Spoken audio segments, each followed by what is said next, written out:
The key dates for the 2026-27 Premier League campaign have now been announced. Guillermo Vicario and Dominic Solanke have both been shortlisted for Premier League awards, and loads of comments from Spurs manager Roberto De Zerbi. Here are your daily Tottenham news headlines.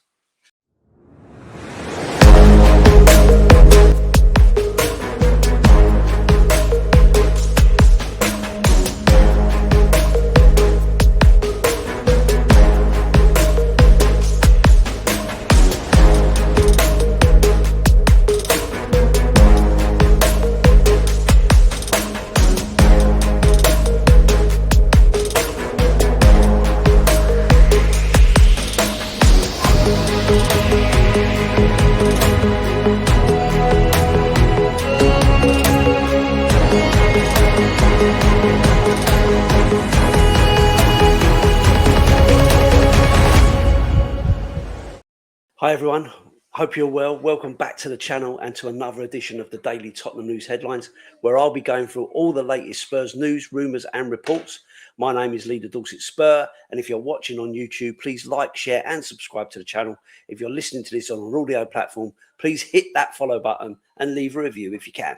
So let's get into it. What's the main stories today? So the key dates for the 2026-2027 Premier League campaign have now been announced. So beginning with the fixture release dates, we will learn our match schedule for the league campaign on Friday the 19th of June at 10 a.m. That's the UK time.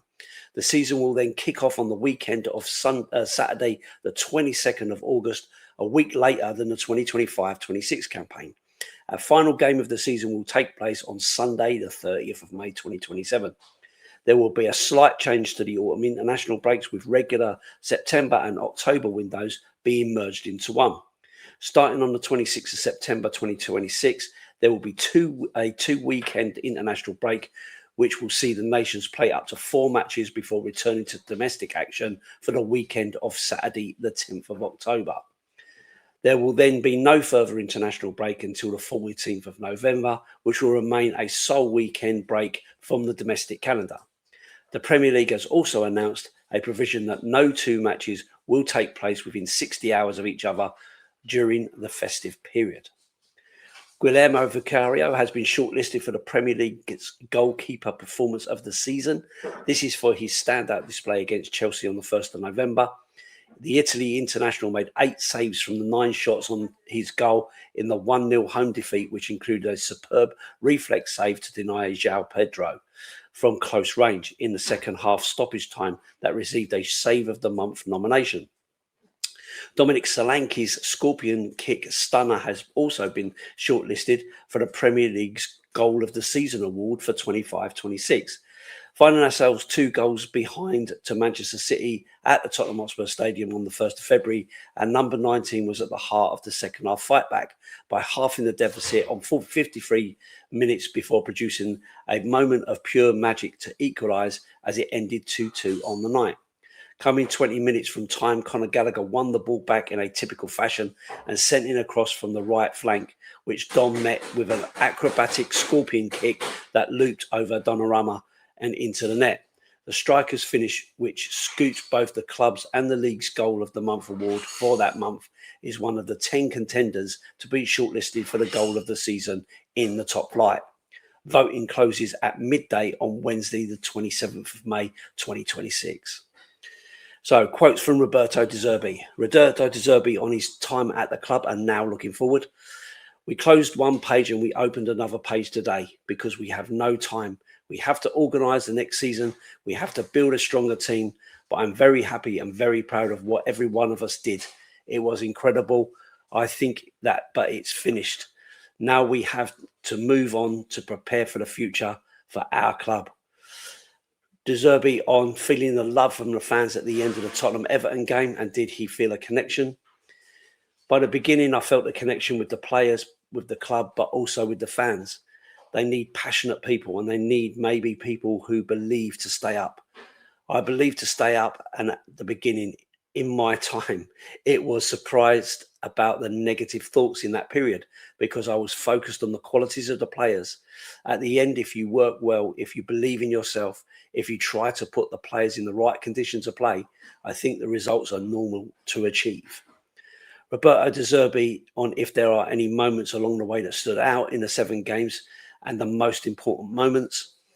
I think sincerely the dinner, the day of the dinner together, because you build a relationship in the training ground, on the pitch, after the training ground, the pitch, the football.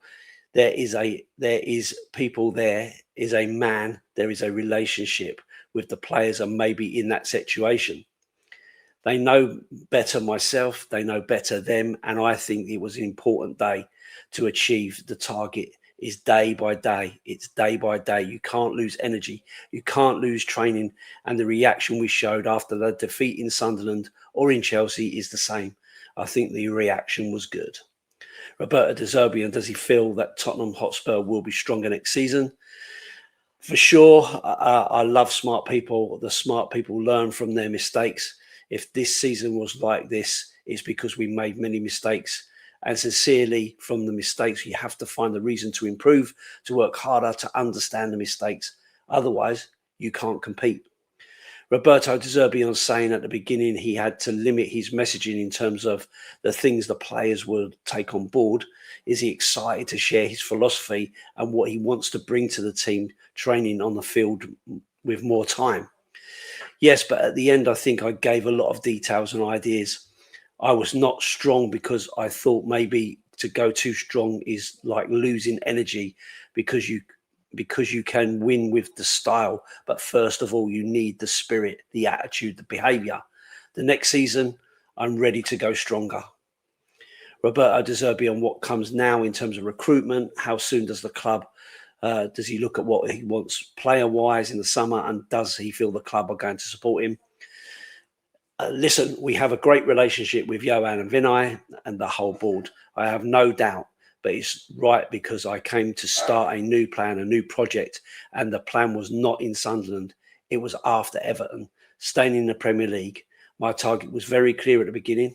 I gave all my best. I pushed to arrive at today. From today, we have to start to work. Look, my target when I came was today, to arrive today after the last game and planning for the next Premier League. I'm sure we have not to change too many players. It's not right. It's not right because we are lucky to have a lot of good players, a lot of good guys.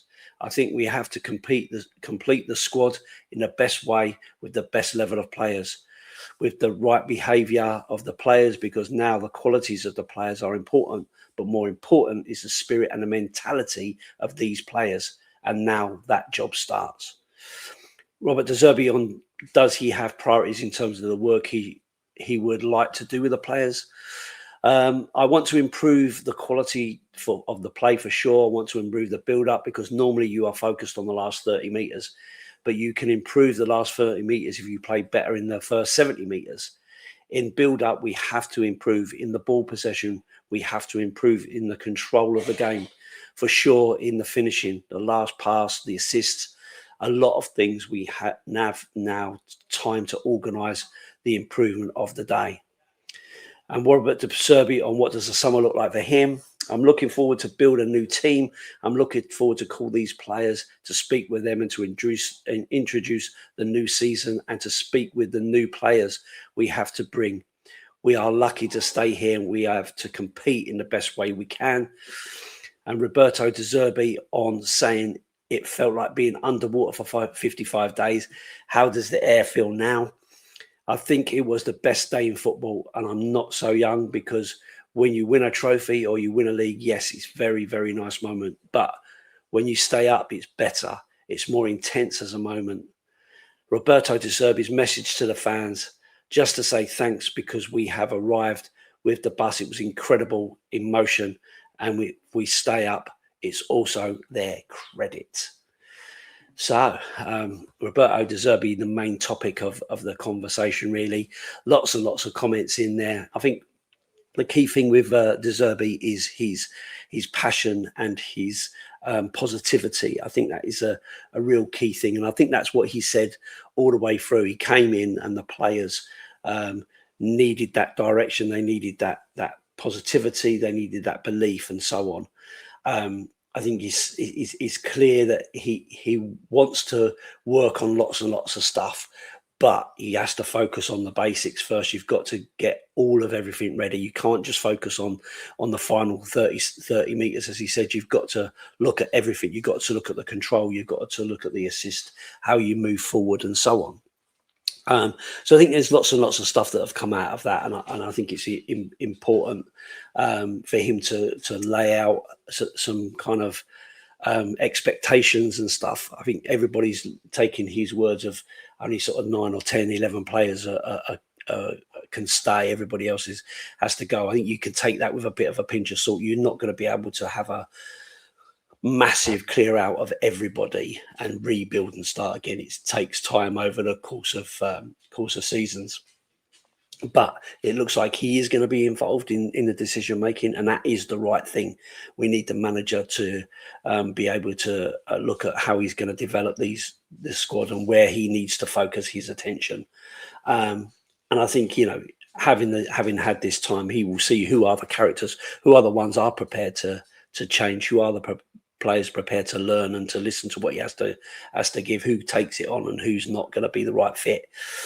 Everyone makes a big call about having the best players and so on and so forth, but you don't always need the best players. You need a mixture. You need a mixture of experience, of youth, of quality.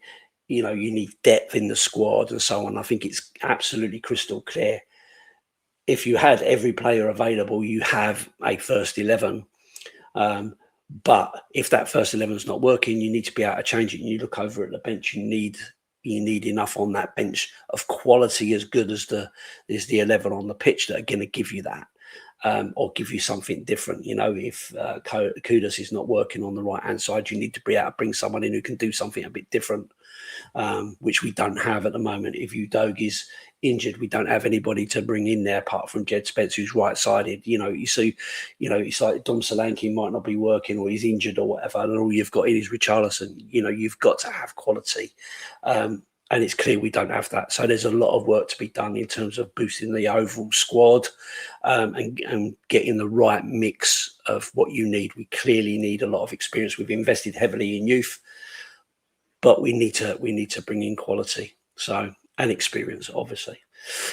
Good news for Solanke with his scorpion kick and Vicario, their nominations. As nice for them. Nice to have a little bit of recognition for their contribution during the season. But it has been a season of underwhelming performances from both of those. Even if you consider the issues of injuries as well, add to that, and it's been a very, very stop and start season for both of those players. So. Yeah. So anyway, listen, thank you so much for watching. It's been a pleasure. I hope you enjoyed the episode. If you are watching on YouTube, please like, comment and subscribe. If you're listening on an audio platform, please follow and leave a review if you can. I'm leader Dorset Spur, as I said. If you'd like to pop over and have a look at my channel, that would be absolutely fantastic. I'd love to have you there. So all that's left to say is I'll see you on the next one, and up the Spurs.